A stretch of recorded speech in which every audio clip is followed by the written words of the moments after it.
I've watched people in the House of Commons ask him to define exactly what woke means, and he jumps around and he won't answer the question. So woke really just means Pierre Poilievre doesn't like it. Okay. That was NDP MP Daniel Blakey responding to this tweet from Conservative leader Pierre Poilievre about a Quebec school suggesting changing the name of Mother's Day events to Parents' Day.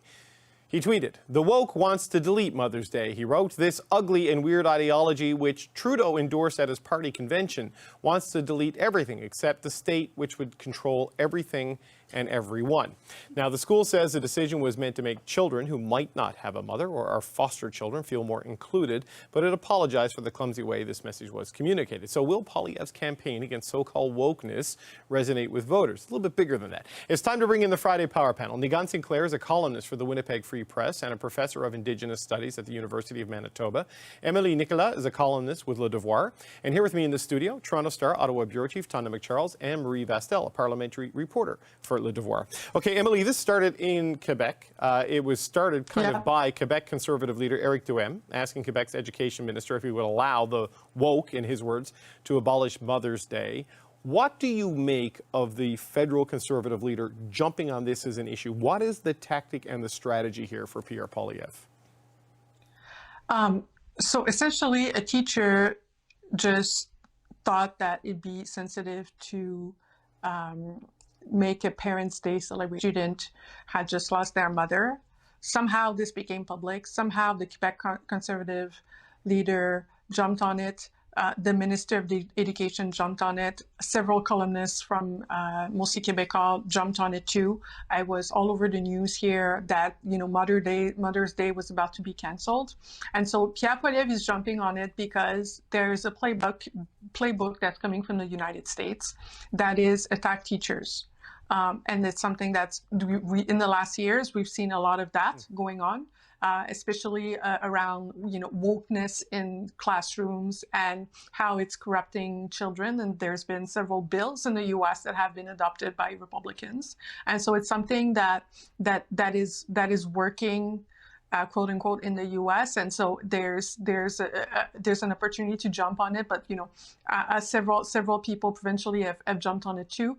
And what I just want to stress that the result of that is that this teacher had to remove all of their social media. They had to, you know, face an outrageous amount of harassment, and just for something, you know, that was supposed to be parent-teachers communication. And so this story to me tells me how much of sometimes our news cycle has become a dumpster fire. Because there's no way that a teacher, you know, sending a message to parents should become national news and be about the cancellation of Mother's Day, Father's Day, and cancellation of gender and whatnot. And when you look at where it started and how it went, it shows you exactly what's wrong with social media and the kind of populist politics that has become too mainstream. Nigan, what's your take on this? I mean, trying to stoke sort of an outrage machine by jumping on these things. Yeah, I mean, as someone who's regularly called woke because I make pretty straightforward arguments saying Indigenous peoples are human, we should consider the context of when African Americans are killed outright in the United States, you know, by simply talking about basic things like equal pay for women. That's the problem, is that when you have a blanket term like woke, but is tapping into some of the frustration that's both felt on the right and the left, but particularly those extreme wings, and they've been wrapped up in things like anti-vaccination, in the famous word of freedom. It becomes kind of this blasé word to be able to encompass anything that involves a sensitivity, and particularly a sensitivity that unbalances white privilege. And that's where we get into some real discomfort. But that's the kind of flirtation I think Pierre Poilievre is at times walking back from. and particularly is trying to stoke any support that he can whatsoever in places and corners of Quebec, and has already got a great deal of support in places like across the prairies. Because when you kind of flirt with that kind of hatred by using these terms, it becomes kind of a catch-all for anything in which people feel paranoia about, people feel free, impinges on freedoms. But it's really what we're talking about is we're talking about the privilege of those who are at this point in history, like Emily pointed out, in the United States, beginning to have that privilege questioned. And so that's really what this is ultimately all about. Tanda, though, this originates with, a teacher trying to be sensitive to a student who lost their mom, and this phrase gets applied to it. It gets used for gun control. It gets used for free speech on campus. It gets used for drug policy. I mean, is this a growth strategy? Obviously, there's a group that likes this. But it's a political tool, isn't it? It's the weaponization of a word in a broader political culture war, if you will.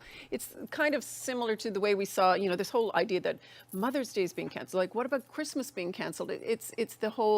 It's the weaponization of a term, but mostly in opposition to another political or ideology that perhaps whoever's weaponizing it disagrees with, but they don't engage on the substance of whatever issue they're trying to oppose, right? And so I'm struck. I mean, Emily is right. The discourse around it and what happened to the teacher who's trying to be compassionate is just another symbol of how toxic a lot of these political debates become.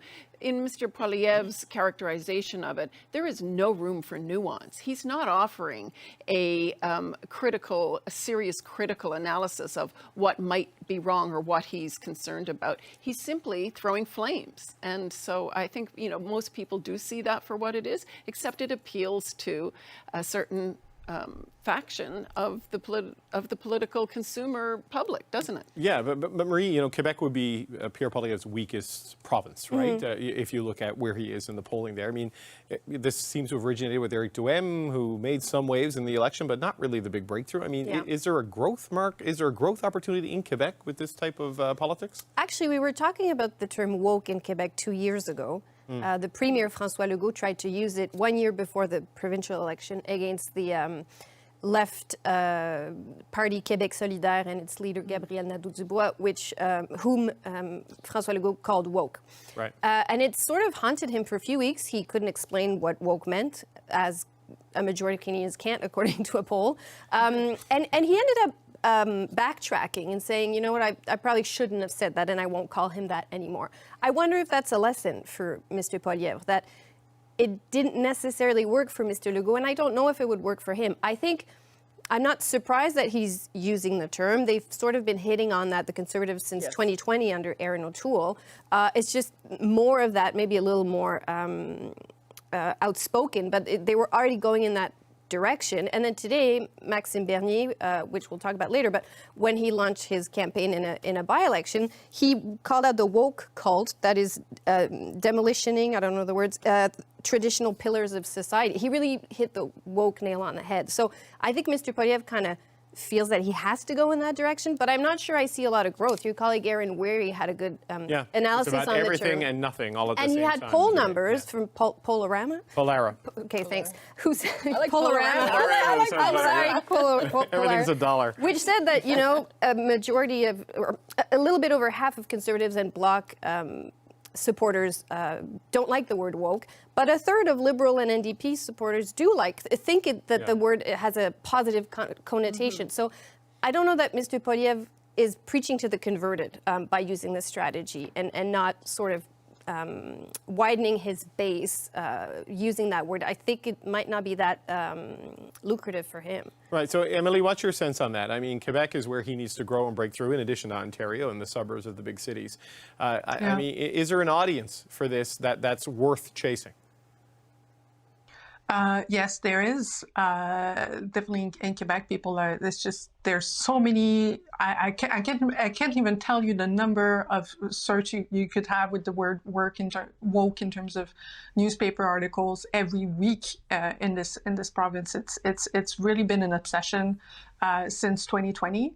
However, it's also an obsession of François Blanchette up to a point, and so it's going to be, I guess, a competition of which one of those two leaders in the general election would they'd be basically up-wanting each other in terms of who hates the woke crowd the most, and have each their own definition of what that wokeism means. But I will say, though, I think it's important to note that the one impact it has on any kind of election or political debate is dehumanization, because essentially the kind of words that people associate with that word at this point is just a danger to civilization, trying to destroy the Western world, trying to destroy democracy, trying to attack our traditional values. So the kind of emotional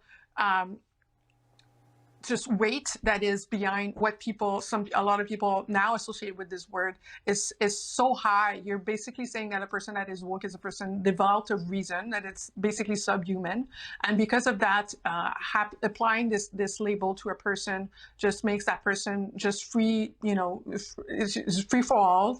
Everybody can attack, and that if our political discourse gets there, and that's how we just insult each other instead of debating, what I think might happen is just an increase of need for security for people running for office in the next election. So that's, I think, the danger that I'm seeing with this word. Nigan, I saw you nodding along there when Emily said it's dehumanizing. Quick final thoughts from you.